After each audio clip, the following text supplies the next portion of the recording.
kembali lagi bersama kami di Kids Podcast. Tetap ada Jingle tuh. jingle ya. Oke, wah udah episode ketiga aja nih live podcast kita. Woi. Wah, Hari ini kita masih tetap ditemenin sama Karu. Setia banget ya maskot dari yayasan kita, Dharma Putri. betul. Oke, jadi kira-kira tema podcast ketiga kita kali ini apa sih? Jadi Apa, Nak? tema podcast kita hari ini itu adalah membangun sinergitas dalam komunitas. Asik. Tuh. Kira-kira maksudnya apa ya? Sinergitas itu apa sih? Sinergitas apa sih, San? Yuk biar gak kelamaan kita. Yuk biar gak kelamaan kita mulai bareng ya. Oke. Jadi Jadi sinergitas itu Sinergitas itu adalah- adalah bentuk dari sebuah proses atau interaksi yang menghasilkan suatu keseimbangan yang harmonis sehingga bisa menghasilkan sesuatu yang optimal. Betul. oke. Bukan optimis. Ya, sama kayak beda. Jadi biasanya sinergitas itu bisa kita kembangin dalam proses gotong royong loh. Tapi gotong sebelum bahas sinergitas dalam gotong royong, sebenarnya gotong royong itu apa sih? Apa sih, Nat? Betul, Oke, jadi gotong royong itu adalah sebuah kegiatan yang dilakukan bersama-sama dalam suatu kelompok atau masyarakat. Tuh. Oh, Itu iya. tujuannya tuh juga bisa meringankan beban gitu. juga Wow, betul. mempererat hubungan antara Satu sama lain. Betul. So sweet ya. Oke, jadi gotong royong tuh ada banyak macamnya loh. Jadi dari yang di rumah, di sekolah, di masyarakat, pokoknya banyak banget macamnya. Ada yang bisa sebutin contohnya nggak sih? Oh, aku ingat. Waktu itu tuh? kita di sekolah pernah ngerjain peta untuk geografi itu nggak sih? iya bener Itu banget tuh. peta sederhana nggak sih? Iya. Jadi Iya, betul. Dena dari rumah ke sekolah kita. Walaupun nih ya teman-teman, tugasnya itu dikerjakan secara individu, penilaiannya secara individu, tapi kita bisa saling komunikasi ya kan? benar. Saling Betul, mendiskusikan baik pada teman dan guru kita. Asik. Nah, jadi kita bisa saling diskusi misalnya rumahnya itu sewilayah gitu ya. Benar-benar. Iya, Jadi betul. kita bisa, biasanya kamu lewat mana, apa gimana Ya, gitu. biar bisa saling membantu dan pastinya meringankan beban. Bener. Oke. Mantap. Selain peta sederhana gitu, tapi kan buat peta gitu tuh susah ya. Skalanya gimana? Tenang aja Kai, dalam peta sederhana atau bisa disebut Dena, kita nggak perlu bikin skala loh, karena nggak kayak peta Indonesia ataupun peta dunia. Tapi selain unsur-unsur di luar skala itu tetap harus kita masukin loh. Apa aja ya kira-kira? Apa aja ya? Apa aja tuh? Pastinya jadi apa, Nat? Silakan, Ada Nat. judul, inset, legenda, Ah. simbol, arah mata angin, lettering, dan unsur-unsur lainnya. Oh. Gimana kayak Iya, udah ngerti kan? Paham. Berarti kita nggak perlu ngukur dong ya. Bener banget. Iya. Jadi karena Betul. petanya dalam konteks peta sederhana. Oke. Betul. Selain peta sederhana atau denah itu, apa aja sih yang bisa dibuat sama peta? Ada tugas lain nggak? Apa ya waktu itu ya? Stan ini kayaknya diem-diem aja gitu. Gimana Stan? Mana kan? Pada ingat gak kalau kita tuh pernah dikasih tugas tuh buat peta tentang persebaran kerajaan Islam di Indonesia. Oh iya. Bener-bener. Waktu kita pelajaran sama itu kan Bu Made itu kan. Benar, Oh, tentang iya, sejarah iya. Indonesia. Selain itu kebudayaan-kebudayaan kerajaan Islam juga masuk loh. Nah, oke, masuk ke kerajaan Islam nih ya. Pada tahu nggak sih sebelum jadi kerajaan itu Islam terlebih dahulu disebarkan ke Nusantara atau ke Indonesia melalui banyak teori-teori. Apa aja tuh? Apa tuh, Cel? Teorinya tuh ada dari Gujarat, dari Arab, dari Persia, sama dari Cina. Jadi Islam tuh disebarin sama pedagang-pedagangnya loh guys. Oh iya. Multifungsi gitu loh, Oh, dagang iya. sambil menyebarkan. Betul. Dapat untung lebih ternyata ya. Oke. Oh loh, mereka tuh berarti berdagang terus nyebarin agama Islam ke tempat mereka berlabuh gitu ya? Benar Betul. banget. Oh iya. Wah, gila. Berarti Terus orang kok hebat bisa- banget ya. Iya. Iya, bener. Terus kok bisa makin kesebar itu karena apa aja sih? Sebenarnya gara-gara apa ya?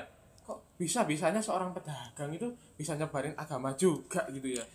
Nah, jadi dari yang udah dikasih tahu sama Kayla tadi tuh, karena kan mereka tuh sambil berdagang gitu ya, karena kan seperti melakukan proses ekspor atau impor, jadi pedagang-pedagang itu ke Nusantara. Terus sambil berdagang, sambil ngobrol-ngobrol sama pembeli itu kan bisa disebarin gitu guys. Jadi informasikan. ada interaksi. Aku juga pernah baca. Selain itu juga dengan adanya perkawinan. Oh, iya. bener. Ada. Iya ya. Jadi percampuran gitu guys. Iya, betul. Oke. Terus kehidupan kerajaan Islam dahulu itu kan juga udah sangat berbeda di kehidupan di masa sekarang. Bener banget. Bener banget. Karena udah lama banget, udah lampau banget Iya, ya. pasti beda jauh lah ya. Bener-bener. Segi Nah, pemerintahan. kalau teman-teman tahu nih ya, di antara itu perbedaannya tuh penggunaan alat pembayaran. Kalau dulu tuh pakai barter nggak sih? Oh, Jadi iya. kayak Iya. kita mau beli barang apa, kita barter sama barang yang kita punya. Berarti tukar-tukaran barang ini. Bener banget. Tapi sekarang kan udah ada uang guys, Oh, nggak iya. perlu tuker-tuker lagi. Iya. Ada uang sekarang gitu. Uang tuh ada apa aja sih? Uang apa aja? Sekarang tuh uang ada apa aja? Uang gitu? aja. Uang ada apa aja, Nat? Itu ada 2, uang digital sama uang Nyata. Uang nyata. Bener. ya, bener. Boleh dijelasin nggak nih Steny, perbedaannya tuh apa sih yang nyata sama yang digital Iya, gitu? Ten. Apa, Ten? Ya kalau yang nyata kan udah jelas tuh bisa dilihat nyata. Oh, Kertas, bisa kita koin. pegang. Ya, ada bentuknya, logam. ada bentuknya. Ya Nah, ada kalau 2. yang digital tuh misalnya e-money. Oh, Yang biasa kita buat scan kris tuh, nah itu. Oh iya, yang biasanya ada barcode-barcode-nya tuh, Ya, guys. itu termasuk uang digital. Bener Oke. banget. Teman-teman tahu nggak sih kalau pembayaran melalui uang digital itu benar-benar efisien ya. Jadi kan kita tinggal scan aja atau tinggal transfer lah istilahnya. Oh iya. Tapi Betul asal banget. kalian isi saldonya ya. Kalau nggak Oh. diisi nggak Oh, bisa. diisi gimana? Konsepnya jadi pay later nanti. Iya, betul. Fail, nggak Nanti bisa. kalian scan munculnya minus saldonya. Ayo. Oke, sebelum itu kalian pasti tahu lah ya, kalau dalam sebuah peredaran uang, bank itu berperan sangat penting dalam Oh iya, pengelolaannya. betul banget. Bener-bener. Jadi supaya nggak ada penggandaan dan semacamnya, Kit. Bener-bener. Betul banget. Termasuk uang-uang palsu itu kan juga apa ya? Bank itu berperan sangat penting banget. Jadi Iya. nggak bakal ada uang-uang palsu. Ya, kasihan banget sih orang-orang yang udah dibayar pakai uang palsu itu. Aduh, Bener-bener. rasanya tuh. Nah, gitu. tapi tentunya semua itu nggak dikelola doang sama manusia ya. Bisa dengan bantuan komputer. Gimana Steny?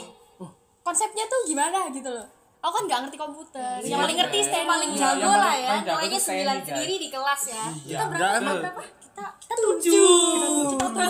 Aku nggak tahu lah ya. Ya sebenarnya cuma dia sendiri di kelas. Gimana Steny? Mana, Silakan. Ten?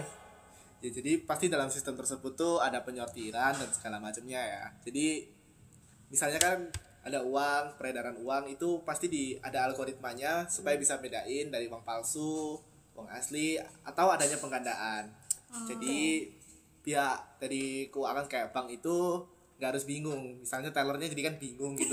Iya. Cuma gara-gara adanya kesalahan perbedaan dari Ada errornya. Iya, betul. betul banget. Nah, di dalam algoritma itu udah pasti ditentuin fungsi-fungsinya ya guys.